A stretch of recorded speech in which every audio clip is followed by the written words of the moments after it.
संत एकनाथ को एक शिष्य बहुत प्रिय था, किंतु वह विचित्र प्रश्न किया करता था और एकनाथ जी बड़े प्रेम से उनके प्रश्नों के उत्तर देते थे। शिष्य के मन में बहुत सी वस्तुएं पाने की इच्छाएं थी। शिष्य जब भी एकनाथ जी से बोलता कि मैंने बहुत मेहनत की लेकिन मुझे कुछ नहीं मिला, तो एकनाथ जी उसे कहते थे कि काहे हरकत नहीं, ठीक ही हुआ। एक दिन शिष्य ने एकनाथ जी को बताया, आश्रम में एक बहुत बड़े व्यक्ति आए हुए हैं और वे गाय दान करना चाहते हैं। हमारे आश्रम में गाय आ जाएगी और हम उसके दूध का सेवन करेंगे। ये हमारे लिए बड़ा अच्छा हो जाएगा। दूध की हमें ज़रूरत भी है और गाय भी मिल रही है। एकनाथ जी बोले, काहे हरकत नहीं, ठीक ही हुआ।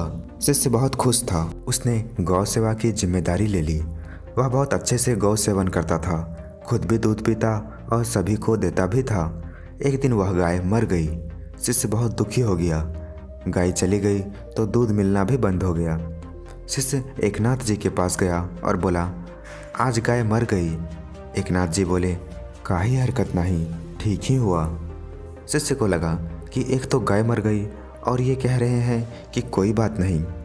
कुछ दिनों के बाद एक सेठ फिर गाय दान कर गए। शिष्य ने खुश होकर एकनाथ जी से कहा, हमारे पास फिर से एक गाय आ गई है, हम फिर से सेवा करेंगे, हमें फिर से दूध मिलने लगेगा। एकनाथ जी बोले, काहे हरकत नहीं, ये भी ठीक है।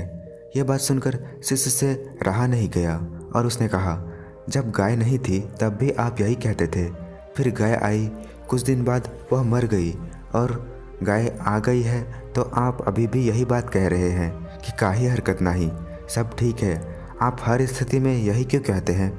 एकनाथ जी बोले, इसका अर्थ यह है कि जीवन में जो भी परिस्थिति आ जाए, चाहे वह हमारे अनुकूल हो या प्रतिकूल हो, हमें उसमें ढल जाना चाहिए। काहे हरकत नहीं, ठीक ही है, यह एक मंत्र है। इसे जीवनधार अपनाओगे तो उपलब्ध चीज़ों का आनंद ले पाओगे और जो नहीं है उसके लिए दुख नहीं होगा। तो दोस्तों, हमें इस कहानी से सीख मिलती है कि हमारी इच्छाएं होती है कि हमें बहुत सारी चीज़ें मिल जाए। जब चीज़ें नहीं मिलती है तो हम बेचैन हो जाते हैं। जब चीज़ें मिल जाती है तब भी हमें शांति नहीं मिलती है।